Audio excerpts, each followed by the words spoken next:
On February 19, 1945, the black sands of Iwo Jima shook as Japanese soldiers watched in disbelief. The American Shermans rolling toward them didn't fire shells. They unleashed rivers of fire stretching hundreds of feet. Fortresses turned into furnaces. Few knew these fearsome machines had been built in secret by anonymous welders in Hawaii, yet they would change the course of the Pacific War forever. February 20th, 1945. The black volcanic ash of Iwo Jima clung to the boots of Japanese defenders as they peered through firing slits of their bunkers.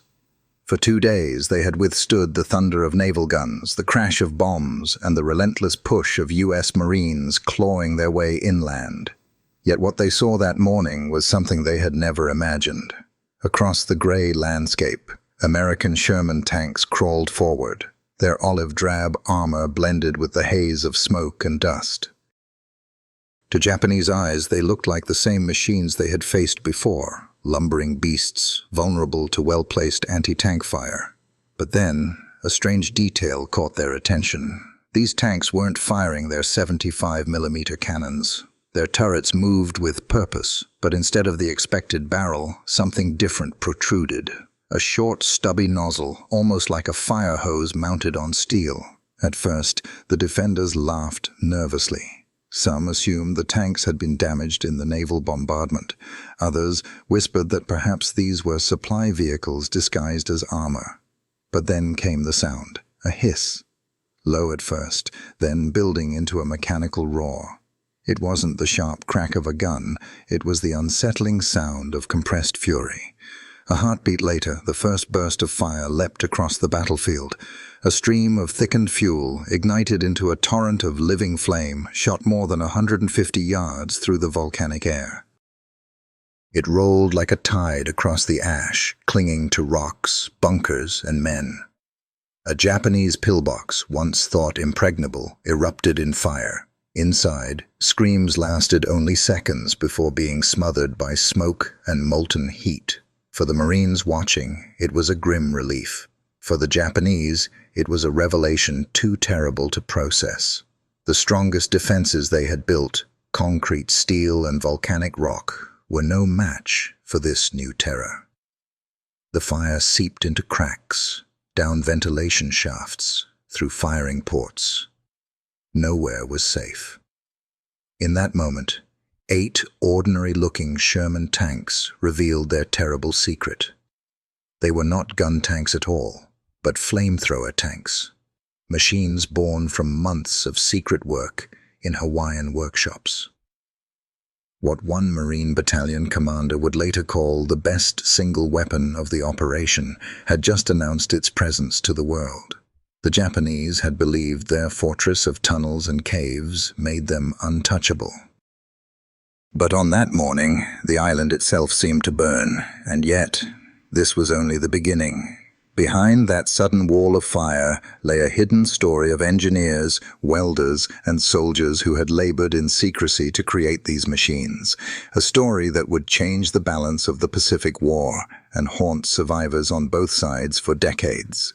While fire consumed bunkers on Iwo Jima in February 1945, the true story of those terrifying machines stretched back months earlier, thousands of miles away, in the humid barracks and workshops of Hawaii.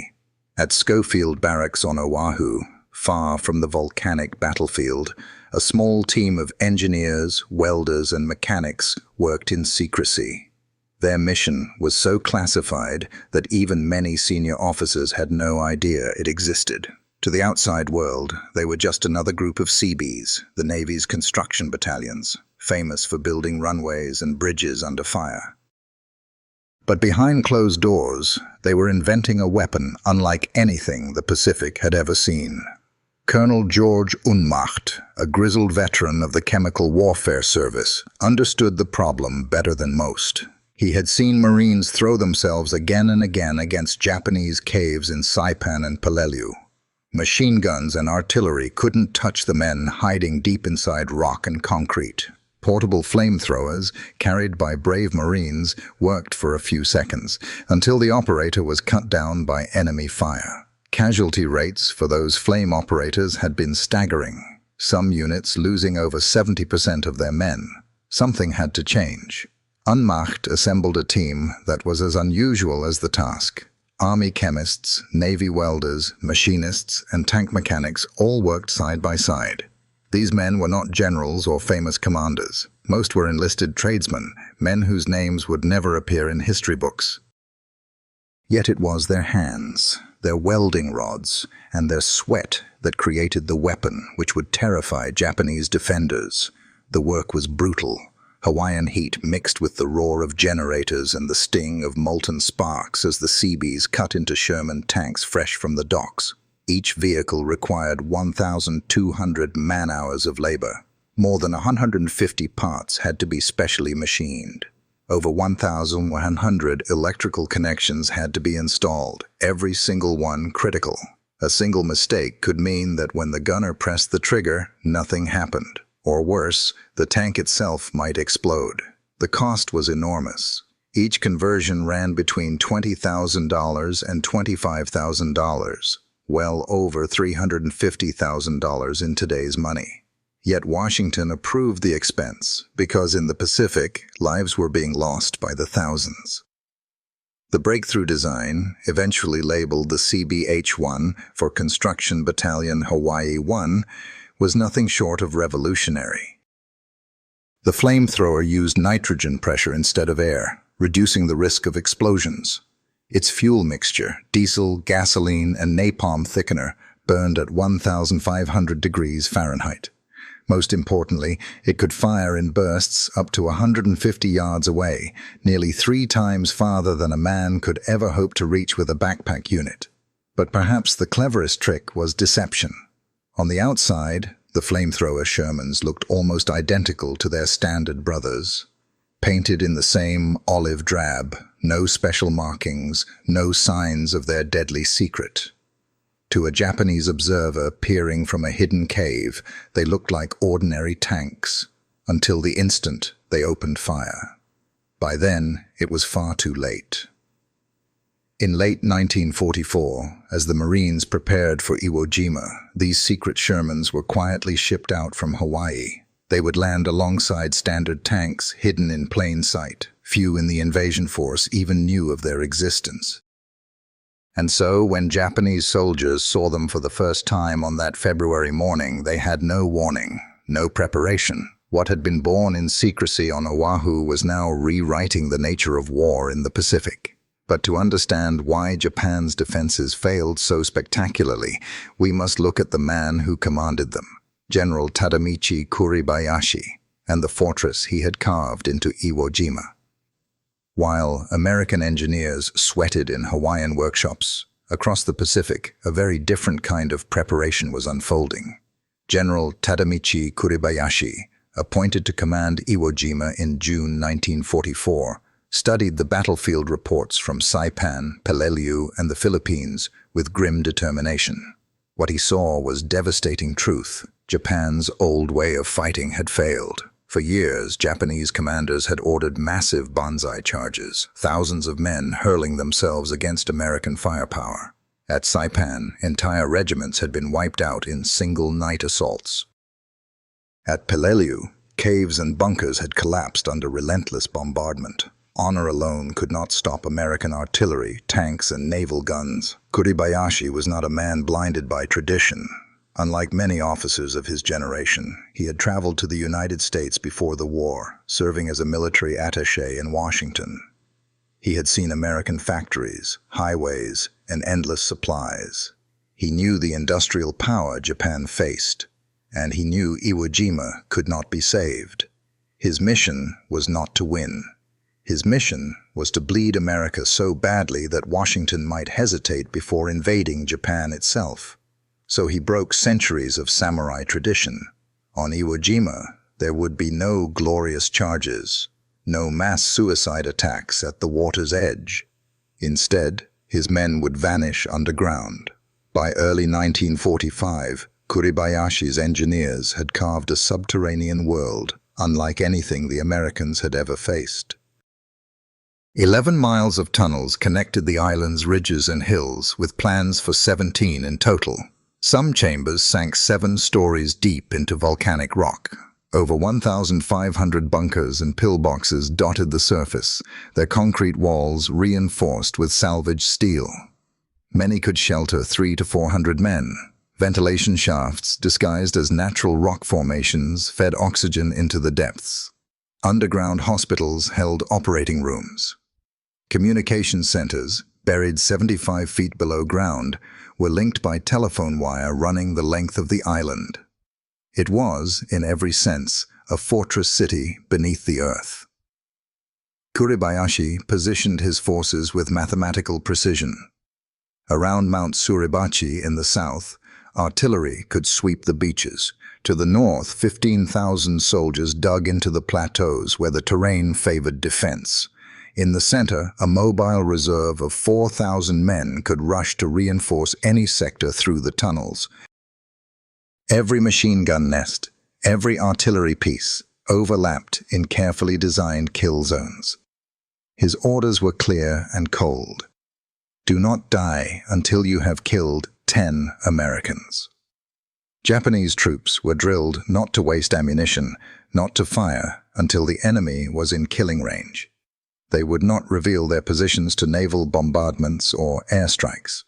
They would remain silent, hidden, until the Americans came close, then unleash hell from every direction at once.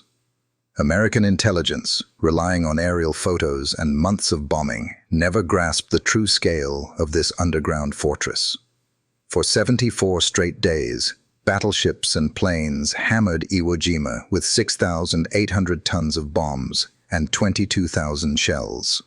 Yet when the Marines landed, they discovered that fewer than 200 of the island's bunkers had actually been destroyed. The tunnels had survived almost untouched. Kuribayashi had transformed Iwo Jima into a killing field, designed to grind down the Marines yard by yard.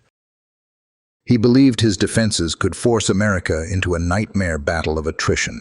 What he could not foresee was that hidden among the Sherman tanks landing on February 19, 1945, were machines that would undo his masterpiece. His fortress of tunnels, his greatest strength, would soon become his army's greatest weakness when confronted with America's new weapon of fire. History remembers generals. It remembers admirals, presidents, and great battles. But the weapon that turned Iwo Jima's tunnels into fiery tombs was not designed by famous men in Washington or Tokyo. It was built by welders and electricians sweating in the Hawaiian sun, men whose names most Americans never learned. 2 of them were machinist's mate, first class A, Riker, and electrician's mate, second class, Joseph Kell. Both were Seabees, Navy construction men, better known for building airstrips and repairing docks than for designing secret weapons. Yet when Colonel George Unmacht assembled his special team in 1944, Riker and Kell became the heart of the project.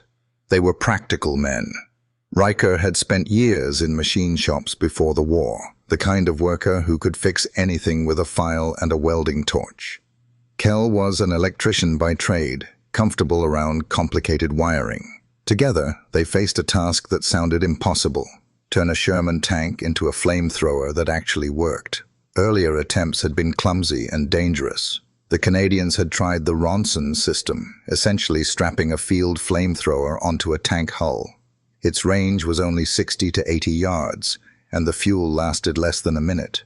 Worse, the systems failed almost half the time in combat. Another American effort, nicknamed the Satan tank, mounted a flamethrower on a light M3 Stuart. It showed promise, but the thin armor of the Stuart left it vulnerable to even the smallest Japanese anti-tank guns.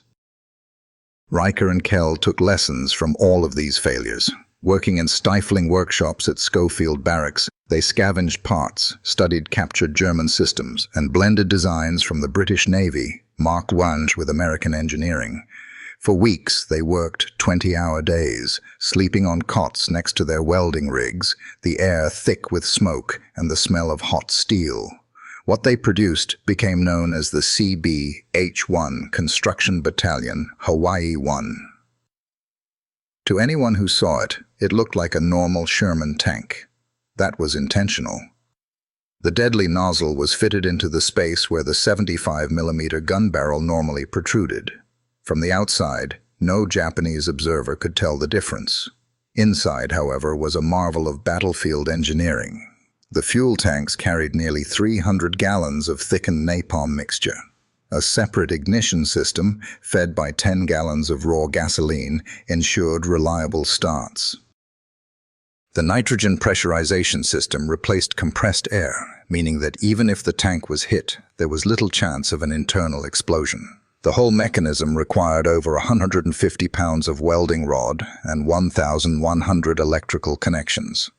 The system could fire for 80 seconds in total, though doctrine called for short 2- or 3-second bursts to conserve fuel.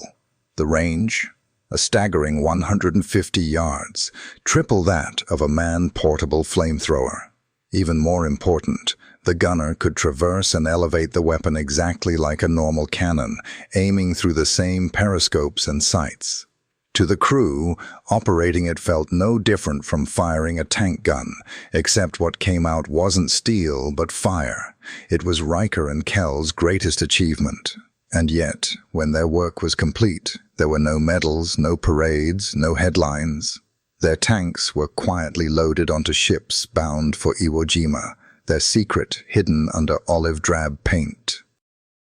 In February 1945, when Japanese soldiers watched their bunkers erupt in fire, they had no idea they were witnessing the work of 2 unknown Seabees from Hawaii.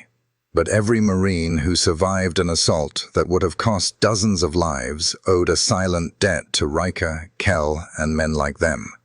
Because of their labor, the impossible suddenly became possible.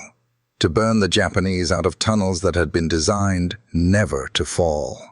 Before the flamethrower Shermans rumbled onto the sands of Iwo Jima, Marines knew what it meant to face Japanese caves. They had lived that nightmare on Saipan, Tarawa, and Peleliu. For them, assaulting a fortified position wasn't strategy, it was slaughter. The problem was simple, but deadly. Japanese defenders refused to fight in the open. They dug into caves, reinforced pillboxes, and concrete bunkers cut straight from volcanic rock. Artillery, bombs, and naval guns could shake the earth, but when the smoke cleared, machine guns still barked from firing ports. The Japanese had learned that the safest place was underground. For the Marines, that meant one thing: someone had to go in and root them out. That job usually fell to a small team carrying a portable flamethrower, a heavy steel tank strapped to a man's back, connected to a short hose and nozzle. The operator carried his own death sentence. The tanks held only 30 to 40 seconds of fuel, enough for a handful of bursts. Worse, the distinctive black smoke marked him instantly. Every Japanese rifle, every sniper, every machine gun zeroed in. Casualty rates were appalling. In some units, more than 70% of flame operators never came back. At Peleliu, one company recorded a staggering 92% loss among its flamethrower men. Marines joked grimly that volunteering for the job meant writing your own obituary. But the truth was, there was no other way. Eyewitness accounts paint a grim picture. Lieutenant Robert Neiman recalled watching a flame operator crawl forward under machine gun fire, hose in hand, only to be cut down before he could squeeze the trigger. Another Marine, Private Jack Boulware, wrote in his diary, "It felt like we were feeding men into a meat grinder. We'd send in one, he'd get killed, then another, sometimes 3 or 4, before the fire ever reached the cave."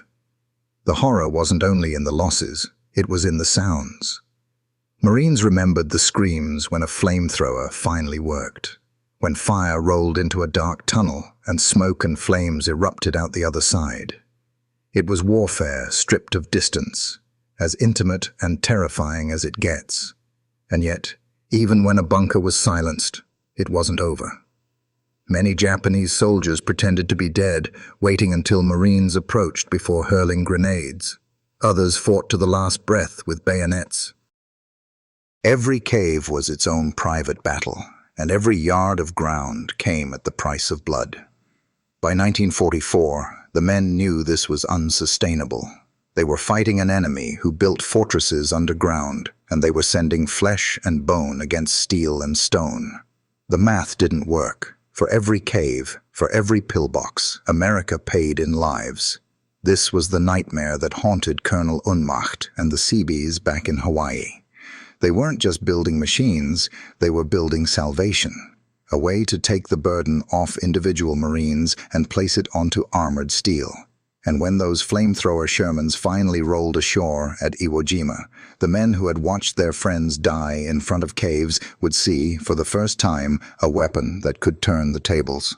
The nightmare wasn't over yet, but for the Marines, the odds were about to change. Before the flamethrower Shermans made their fiery debut on Iwo Jima, they existed only as risky experiments, machines that were as likely to kill their crews as the enemy.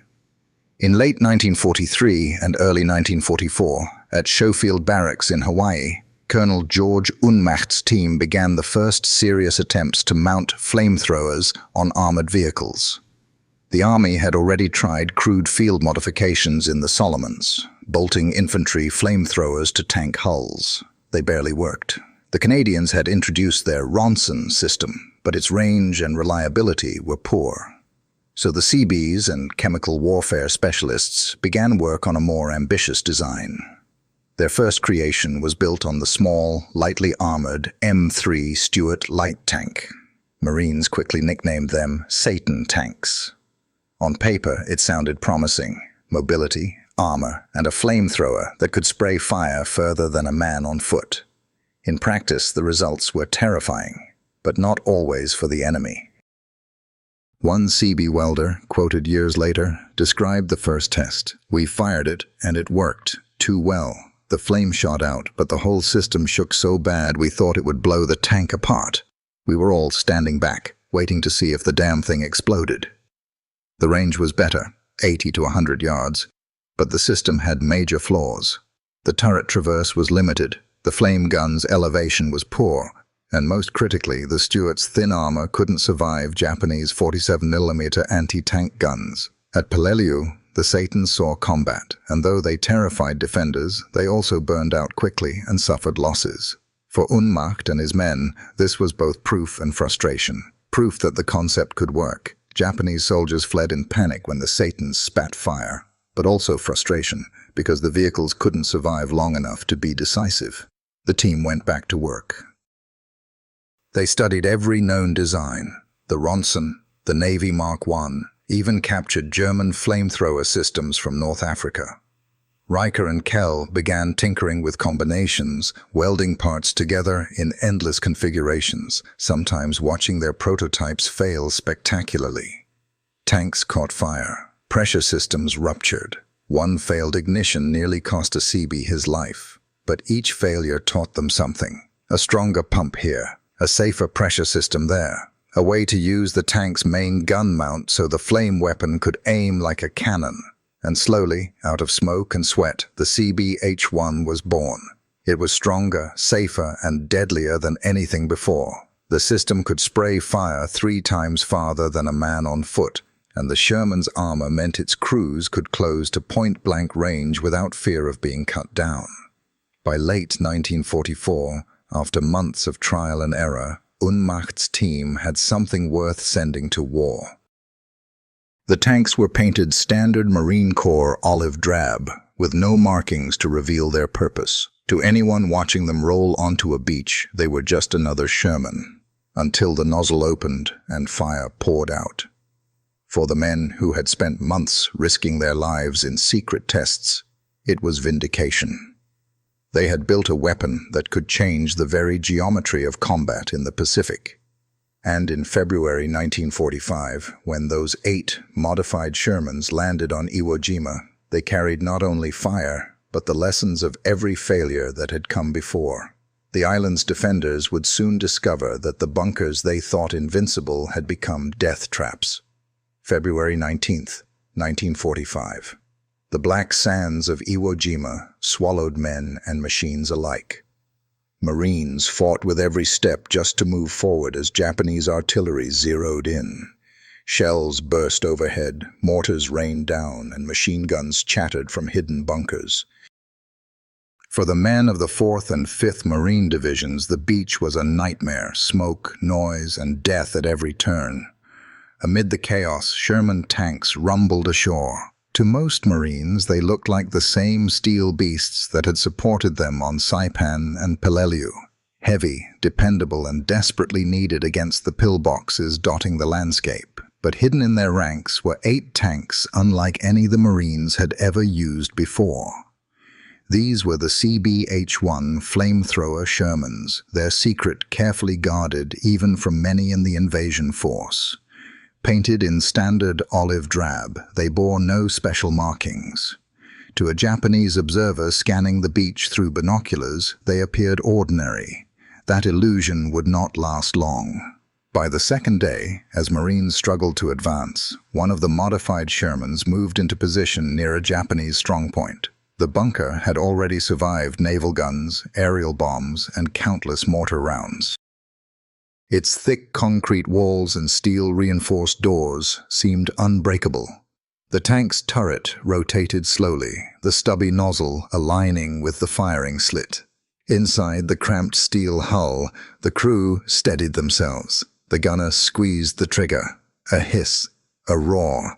A stream of burning napalm shot across 150 yards, arcing through the volcanic haze.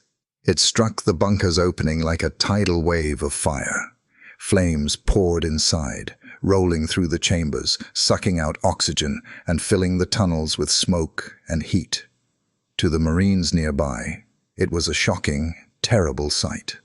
They had seen flamethrowers before, short bursts, a few seconds at most. But never this. The tank kept firing, the flame reaching far beyond what any man could carry. The bunker that had resisted everything now spewed black smoke, its defenders either dead or desperately trying to flee. For the Japanese, it was a revelation of horror. They had trained to target flame operators, snipers zeroing in on the distinctive twin tanks a Marine carried on his back. But here was something different, something armored, impervious to rifle fire, delivering fire at ranges they had never imagined. Their carefully prepared defenses had no answer. Word spread quickly through Japanese positions. The Americans had tanks that breathed fire. Soldiers who had once laughed at American softness now found themselves facing a weapon that turned their underground fortresses into ovens.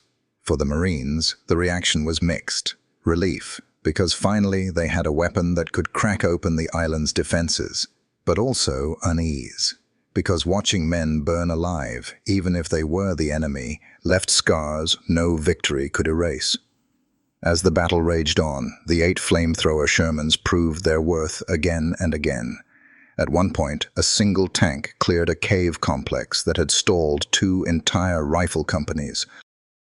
In another sector, Marines advancing behind a flamethrower Sherman broke through defenses that had held for days. Still, their crews knew the danger. Each tank carried nearly 300 gallons of fuel. A lucky hit could turn the machine into a funeral pyre. Yet time and again, they pressed forward, the nozzle spitting fire, reshaping the battlefield. By nightfall, the Japanese defenders understood. Iwo Jima was no longer just a fight against bombs, bullets, and steel. It was a fight against fire itself. Fire carried on the back of America's industrial might.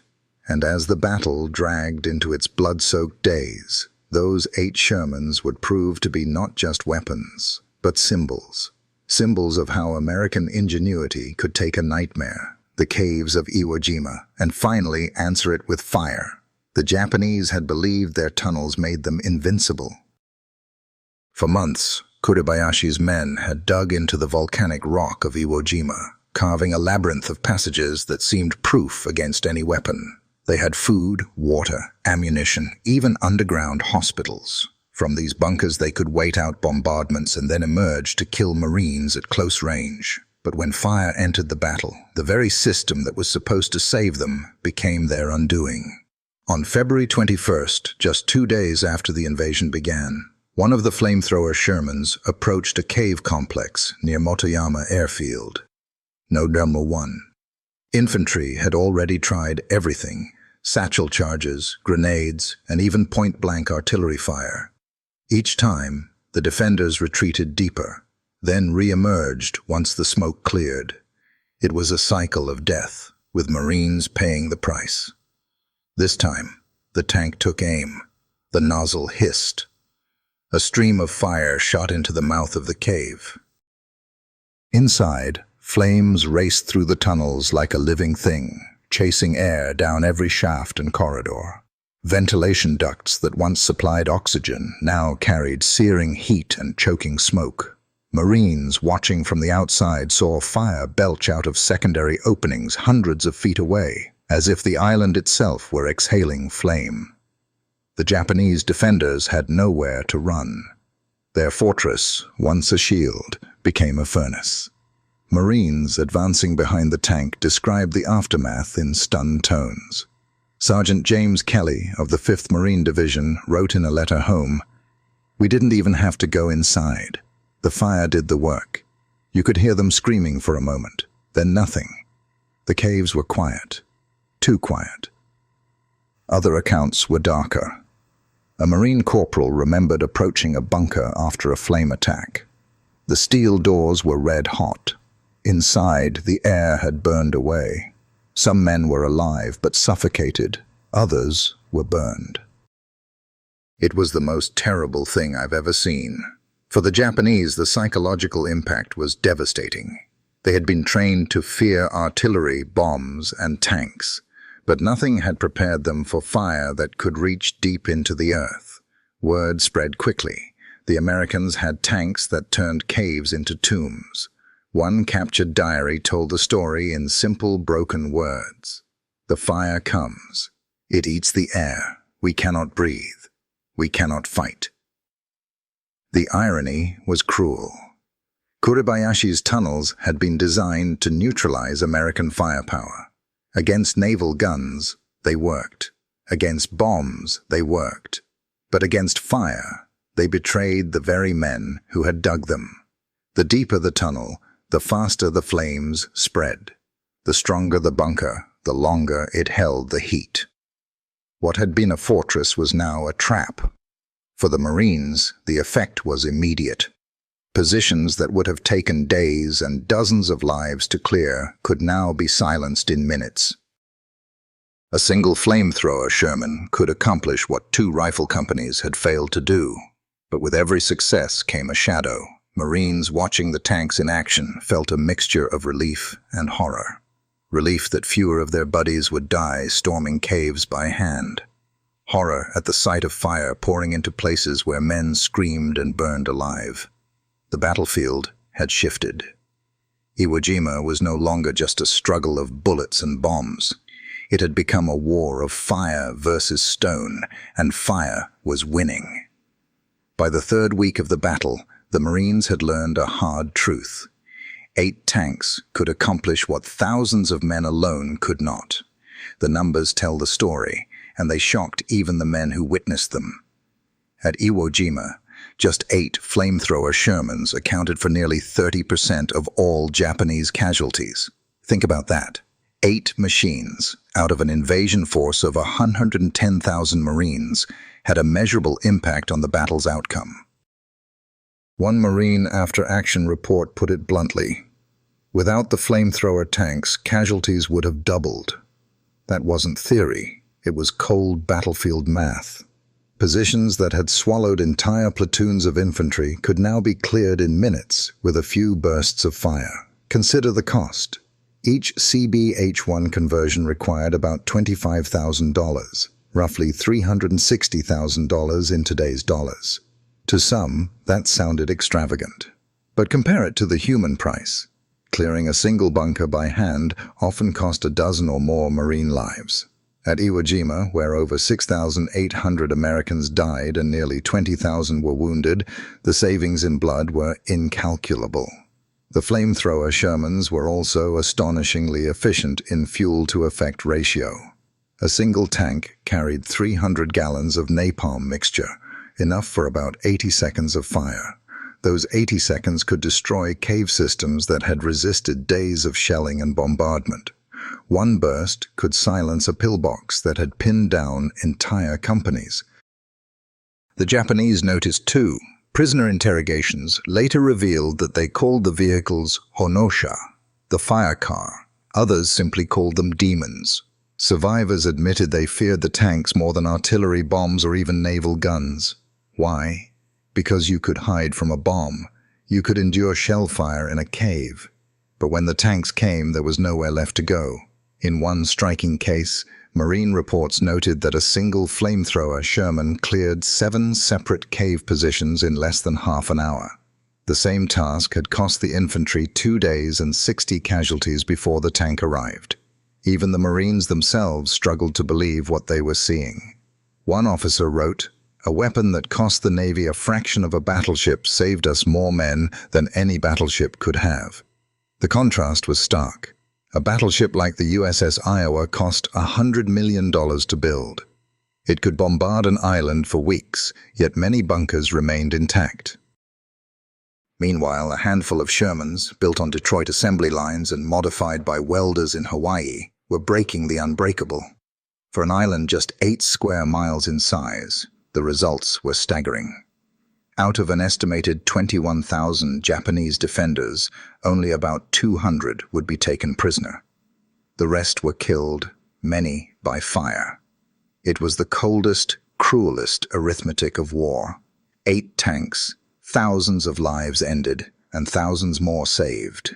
The Marines had witnessed firsthand how American industry and ingenuity could turn the tide of battle, not with sheer numbers of men, but with the right machine at the right time. For the Marines, the flamethrower Shermans were a life-saving tool. For the Japanese, they were something far more terrifying. To understand the true impact of these weapons, one must hear the story through the eyes of those who survived them.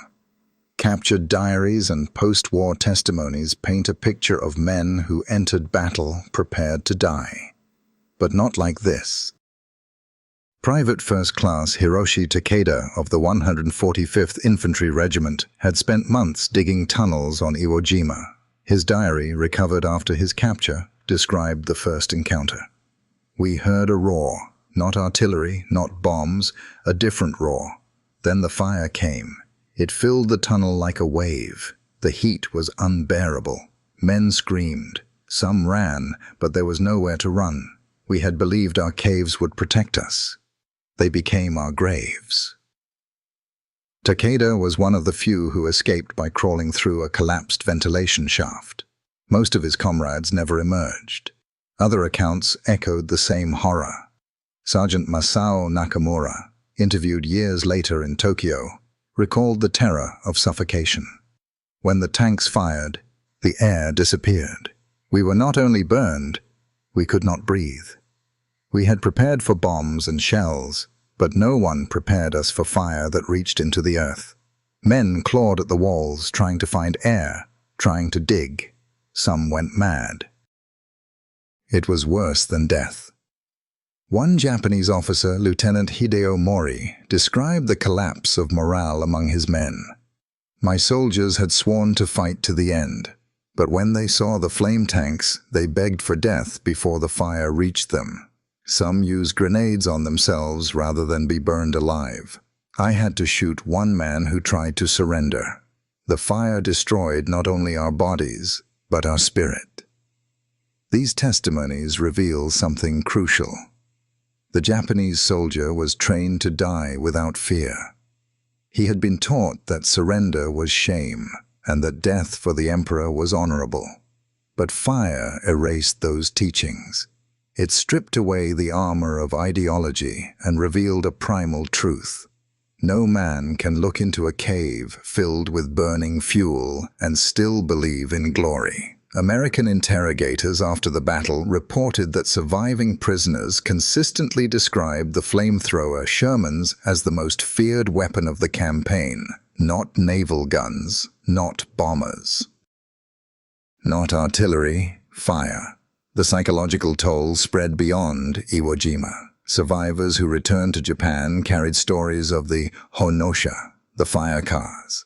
In whispers, they told families and neighbors that America had machines that could turn entire garrisons into ash. In a society built on discipline and obedience, even whispers of such weapons planted doubt. For the Marines, flamethrower Shermans were simply another tool in the arsenal of democracy. For the Japanese who faced them, they were demons made of steel, fire-breathing monsters that turned courage into terror and tunnels into tombs. The flamethrower Shermans that rolled across Iwo Jima were not miracles of chance. They were the natural product of a nation that had harnessed its factories, its workers, and its engineers to fight a war of survival.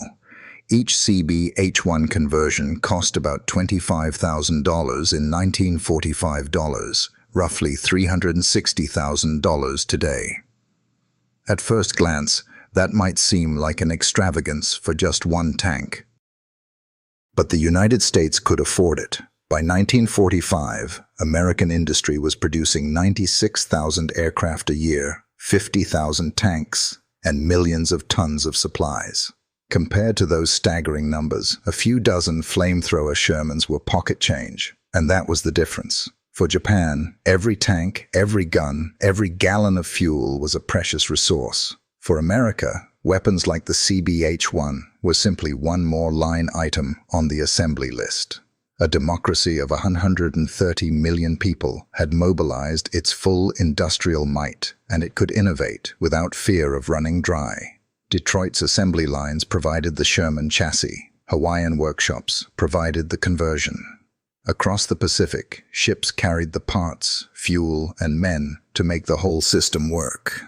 It was not the genius of one man, it was the genius of a system that could turn ideas into reality with breathtaking speed. This was a uniquely American strength. In Germany and Japan, new weapons required approval from layers of bureaucracy, dictated by ideology and infighting. In America, a colonel could hand a challenge to a group of welders and electricians, and within months, those men could change the battlefield. The flamethrower Sherman was proof that democracy, far from being weak, could out-invent and out-produce the dictatorships it faced. But beyond the numbers, there was something else. Something deeply human. The men who built these tanks were not anonymous cogs. They were immigrants, farmers, factory workers, men who had left their civilian lives to serve. William Knudsen, the Danish-born executive who reorganized war production, worked for $1 a year. Rosie the riveter riveted wings in California. Riker and Kell welded tanks in Hawaii.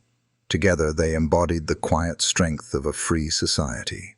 The Japanese never understood this. Their leaders dismissed America as decadent, soft, incapable of fighting a long war. But at Iwo Jima, the fire-breathing Shermans showed what a free people could achieve when they combined their creativity with their factories. For the Marines slogging across the volcanic island, the lesson was simple. These tanks saved lives. But for history, the lesson was greater. Industrial democracy could defeat the strongest fortress, not just with numbers, but with ideas turned into steel and fire. By the time the battle for Iwo Jima ended in March 1945, the island was a wasteland. Nearly 7,000 Marines lay dead, more than 20,000 wounded. On the Japanese side, out of 21,000 defenders, barely 200 surrendered. The rest were gone, many by flame. For the Marines who survived, victory came with a shadow. The flamethrower Shermans had saved lives, had broken the back of Kuribayashi's fortress, had made the difference between success and disaster, but the memory of what they had done lingered.